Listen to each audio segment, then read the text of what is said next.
नमस्कार बोला की. हा बोला की. ऐक नाही नाही देतो एखादं मैदान ना 2-3 मैदान झाले ना सांगतो एखादं मैदान म्हणलं तर एखादं असं मोकळं बोलून घेऊ त्याला.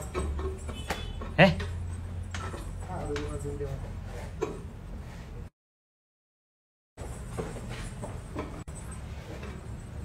नाही नाही तसं काही नाही. आज आपला पोहतो उद्या तुमचा कोणाच्या काही विषय नाही. एखादं मैदान मी पोहतो त्याला आहे ना की एखादं नसतं मी कुठे मी सांगतो ना. नाही ऐका की तसं नाही एखादं आहे ना फोन करतो मध्ये आधी काय होतं आता सगळे फोन करायचे मैदान म्हणून त्याच्यात एखादं नसतं कुठं